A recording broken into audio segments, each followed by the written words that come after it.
The Insidious Dr Fu Manchu, written by Sax Rohmer, narrated by Edward E.French. Chapter 24. From the rescue of Lord Southerly, my story bears me mercilessly on to other things. I may not tarry, as more leisurely penmen, to round my incidents. They were not of my choosing. I may not pause to make you better acquainted with the figure of my drama. Its scheme is none of mine.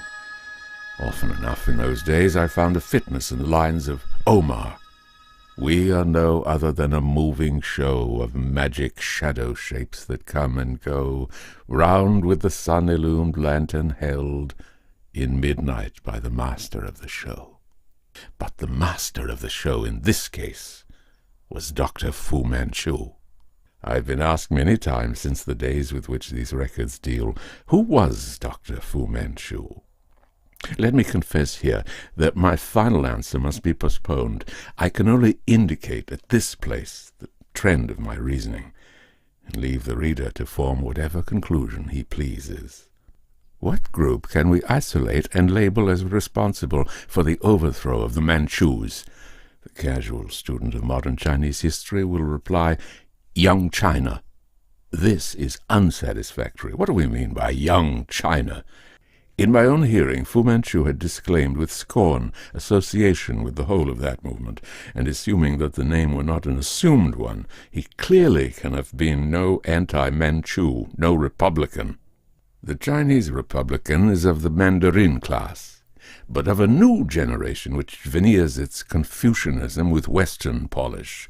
These youthful and unbalanced reformers, in conjunction with older but no less ill-balanced provincial politicians, may be said to represent young China.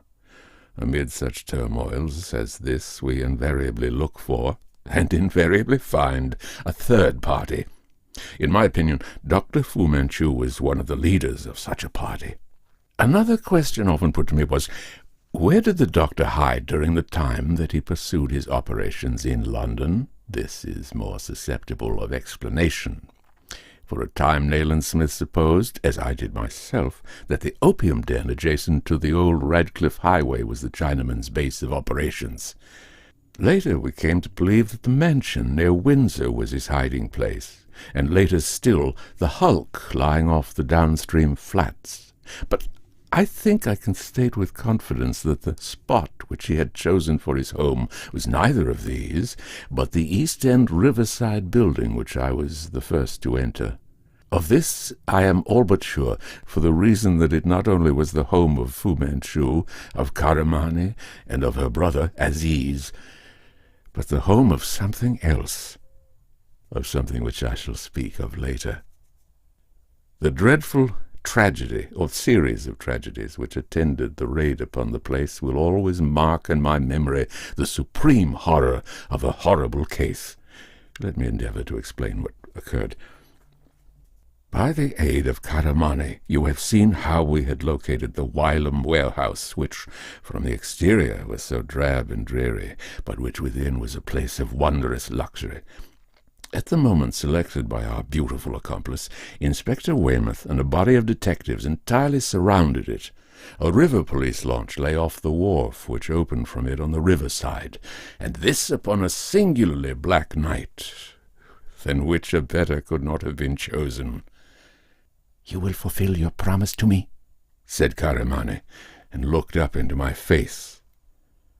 She was enveloped in a big, loose cloak, and from the shadow of the hood her wonderful eyes gleamed out like stars. "What do you wish us to do?" asked Nayland Smith. "You and Dr. Petrie," she replied swiftly, "must enter first, and bring out Aziz, until he is safe, until he is out of that place. You are to make no attempt upon—" "Upon Dr. Fu Manchu?" interrupted Weymouth, for Karamani hesitated to pronounce the dreaded name, as she always did. "But how can we be sure that there is no trap laid for us?" The Scotland Yard man did not entirely share my confidence in the integrity of this Eastern girl, whom he knew to have been a creature of the Chinaman's. "Aziz lies in the private room," she explained eagerly, her old accent more noticeable than usual. There is only one of the Burmese men in the house, and he dare not enter without orders." "But Fu Manchu?" "We have nothing to fear from him. He will be your prisoner within 10 minutes from now. I have no time for words. You must believe." She stamped her foot impatiently. "And the dacoit?" snapped Smith. "He also." "I think perhaps I'd better come in too," said Weymouth slowly. Karamani shrugged her shoulders with quick impatience and unlocked the door in the high brick wall which divided the gloomy, evil-smelling court from the luxurious apartments of Dr. Fu Manchu. "Make no noise," she warned, and Smith and myself followed her along the uncarpeted passage beyond. Inspector Weymouth, with a final word of instruction to his second-in-command, brought up the rear. The door was reclosed. A few paces farther on, a second was unlocked. Passing through a small room, unfurnished, a farther passage led us to a balcony. The transition was startling. Darkness was about us now, and silence, a perfumed, slumberous darkness, a silence full of mystery. For, beyond the walls of the apartment whereon we looked down, waged the unceasing battle of sounds that is the hymn of the great industrial river. About the scented confines which bounded us now floated the smoke-laden vapours of the lower Thames.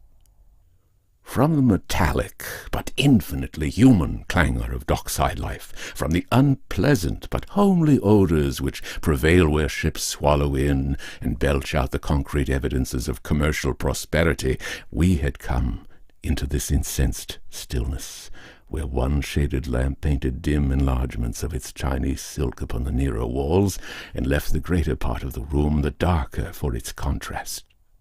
Nothing of the Thames-side activity, of the riveting and scraping, the bumping of bales, the bawling of orders, the hiss of steam, penetrated into this perfumed place.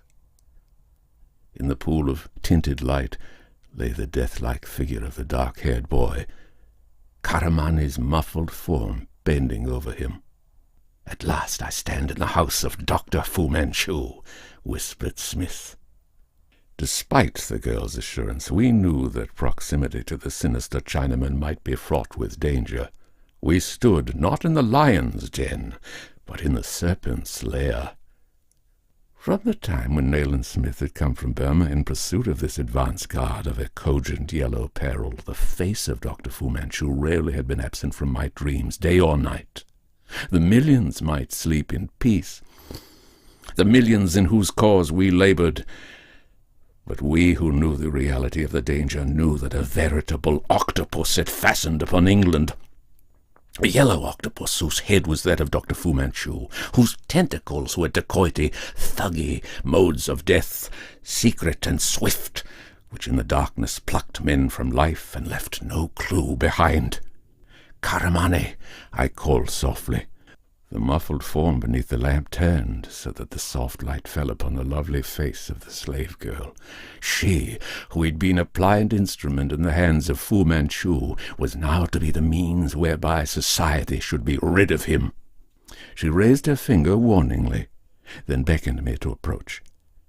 My feet sinking in the rich pile of carpet, I came through the gloom of the great apartment into the patch of light, and Karamani, beside me, stood looking down upon the boy. It was Aziz, her brother, dead, so far as Western law had power to judge, but kept alive in that dreamlike trance by the uncanny power of the Chinese doctor. "Be quick," she said. "Be quick. Awaken him. I am afraid." From the case which I carried, I took out a needle syringe and a vial containing a small quantity of amber-hued liquid. It was a drug not to be found in the British pharmacopoeia. Of its constitution I knew nothing. Although I had had the vial in my possession for some days, I had not dared to devote any of its precious contents to analytical purposes. The amber drops spelled life for the boy Aziz, spelled success for the mission of Nayland Smith, spelled ruin for the fiendish Chinaman. I raised the coverlet. The boy, fully dressed, lay with his arms crossed upon his breast. I discerned the mark of previous injections as, charging the syringe from the vial, I made what I hoped would be the last of such experiments upon him. I would have given half of my small worldly possessions to have known the real nature of the drug which was now coursing through the veins of Aziz, which was tinting the greyed face with the olive tone of life, which, so far as my medical training bore me, was restoring the dead to life. But such was not the purpose of my visit. I was come to remove from the house of Dr. Fu Manchu the living chain which bound Karamani to him. The boy, alive and free, the doctor's hold upon the slave girl would be broken. My lovely companion, her hands convulsively clasped, knelt and devoured with her eyes the face of the boy who was passing through the most amazing physiological change in the history of therapeutics. The peculiar perfume which she wore, which seemed to be a part of her, which always I associated with her, was faintly perceptible. Karamani was breathing rapidly. "You have nothing to fear," I whispered. "See, he is reviving. In a few moments all will be well with him." The hanging lamp with its garishly coloured shades swung gently above us, wafted, it seemed, by some draught which passed through the apartment. The boy's heavy lids began to quiver, and Karamani nervously clutched my arm and held me so whilst we watched for the long-lashed eyes to open. The stillness of the place was positively unnatural.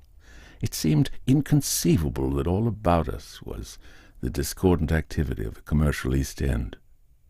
Indeed, this eerie silence was becoming oppressive. It began positively to appall me. Inspector Weymouth's wandering face peeped over my shoulder. "Where is Dr. Fu Manchu?" I whispered as Nayland Smith in turn appeared beside me. "I cannot understand the silence of this house." "Look about," replied Karamani, never taking her eyes from the face of Aziz. I peered around the shadowy walls. Tall glass cases there were, shelves and niches, where once, from the gallery above, I had seen the tubes and retorts, the jars of unfamiliar organisms, the books of unfamiliar lore, the impedimenta of the occult student and man of science, the visible evidences of Fu Manchu's presence. Shelves, cases, niches were bare. Of the complicated appliances unknown to civilized laboratories wherewith he pursued his strange experiments, of the tubes wherein he isolated the bacilli of unclassified diseases, of the yellow-bound volumes, for a glimpse at which, had they known of their contents, the great men of Harley Street would have given a fortune, no trace remained. The silken cushions, the inlaid tables, all were gone. The room was stripped, dismantled, had Fu Manchu fled. The silence assumed a new significance. His dacoits and kindred ministers of death all must have fled too. "You have let him escape us," I said rapidly. "You promised to aid us to capture him, to send us a message, and you have delayed until—" "No," she said, "no," and clutched at my arm again. "Oh, is he not reviving slowly? Are you sure you have made no mistake?" Her thoughts were all for the boy, and her solicitude touched me. I again examined Aziz, the most remarkable patient of my busy professional career. As I counted the strengthening pulse, he opened his dark eyes, which were so like the eyes of Karamani, and, with the girl's eager arms tightly about him, sat up, looking wonderingly around. Karamani pressed her cheek to his, whispering loving words in that softly spoken Arabic which had first betrayed her nationality to Nayland Smith. I handed her my flask, which I had filled with wine. "My promise is fulfilled," I said. "You are free. Now for Fu Manchu. But first let us admit the police to this house. There is something uncanny in its stillness." "No," she replied. "First let my brother be taken out and placed in safety. Will you carry him?" She raised her face to that of Inspector Weymouth, upon which was written awe and wonder. The burly detective lifted the boy as tenderly as a woman, passed through the shadows to the stairway, ascended, and was swallowed up in the gloom. Nayland Smith's eyes gleamed feverishly. He turned to Karamani. "Are you not playing with us?" he said harshly. "We have done our part. It remains for you to do yours." "Do not speak so loudly," the girl begged. "He is near us, and, oh God, I fear him so." "Where is he?" persisted my friend. Karamani's eyes were glassy with fear now. "You must not touch him until the police are here," she said. But from the direction of her quick, agitated glances, I knew that her brother was safe now. She feared for me, and for me alone. Those glances sent my blood dancing, for Karamani was an Eastern jewel which any man of flesh and blood must have coveted had he known it to lie within his reach. Her eyes were twin lakes of mystery which, more than once, I had known the desire to explore. "Look, beyond that curtain." Her voice was barely audible. "But do not enter. Even as he is, I fear him." Her voice, her palpable agitation, prepared us for something extraordinary. Tragedy and Fu Manchu were never far apart. Though we were two, and help was so near, we were in the abode of the most cunning murderer who ever came out of the East. It was with strangely mingled emotions that I crossed the thick carpet, Nayland Smith beside me, and drew aside the draperies concealing a door to which Karamani had pointed. Then, upon looking into the dim place beyond, all else save what it held was forgotten.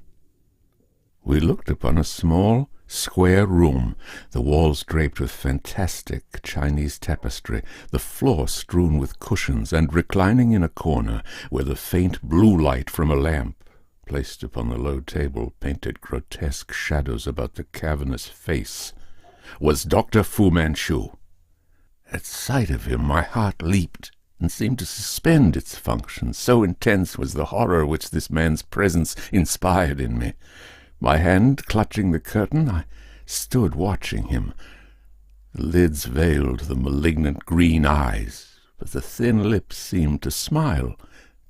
Then Smith silently pointed to the hand which held a little pipe. A sickly perfume assailed my nostrils, and the explanation of the hushed silence and the ease with which we had thus far executed our plan came to me. The cunning mind was torpid, lost in a brutish world of dreams. Fu Manchu was in an opium sleep.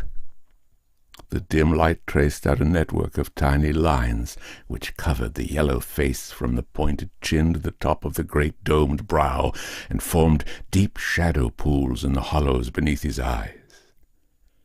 At last we had triumphed. I could not determine the depth of his obscene trance, and mastering some of my repugnance, and forgetful of Karamani's warning, I was about to step forward into the room, loaded with its nauseating opium fumes, when a soft breath fanned my cheek. "Do not go in," came Karamani's warning voice, hushed, trembling. Her little hand grasped my arm. She drew Smith and myself back from the door. "There is danger there," she whispered. "Do not enter that room. The police must reach him in some way and drag him out. Do not enter that room." The girl's voice quivered hysterically. Her eyes blazed into savage flame. The fierce resentment born of dreadful wrongs was consuming her now, but fear of Fu Manchu held her yet. Inspector Weymouth came down the stairs and joined us. "I have sent the boy to Ryman's room at the station," he said. "The divisional surgeon will look after him until you arrive, Dr. Petrie. All is ready now. The launch is just off the wharf, and every side of the place is under observation. Where's our man?" He drew a pair of handcuffs from his pocket and raised his eyebrows interrogatively. The absence of sound, of any demonstration from the uncanny Chinaman whom he was there to arrest, puzzled him. Nayland Smith jerked his thumb toward the curtain. At that, and before we could utter a word, Weymouth stepped to the draped door. He was a man who drove straight at his goal and saved reflections for subsequent leisure. I think, moreover, that the atmosphere of the place, stripped as it was, it retained its heavy, voluptuous perfume, had begun to get a hold upon him. He was anxious to shake it off, to be up and doing. He pulled aside the curtain and stepped into the room. Smith and I perforce followed him. Just within the door the three of us stood looking across at the limp thing which had spread terror throughout the eastern and western world. Helpless as Fu Manchu was, he inspired terror now, though the giant intellect was inert, stupefied. In the dimly lit apartment we had quitted, I heard Karamani utter a stifled scream, but it came too late. As though cast up by a volcano, the silken cushions, the inlaid table with its blue-shaded lamp, the garish walls, the sprawling figure with the ghastly light playing upon its features, quivered and shot upward. So it seemed to me, though in the ensuing instant I remembered too late a previous experience of the floors of Fu Manchu's private apartments. I knew what had indeed befallen us. A trap had been released beneath our feet. I recall falling, but have no recollection of the end of my fall, of the shock marking the drop. I only remember fighting for my life against a stifling something which had me by the throat. I knew that I was being suffocated, but my hands met only the deathly emptiness. Into a poisonous well of darkness I sank. I could not cry out. I was helpless. Of the fate of my companions I knew nothing, could surmise nothing. Then all consciousness ended.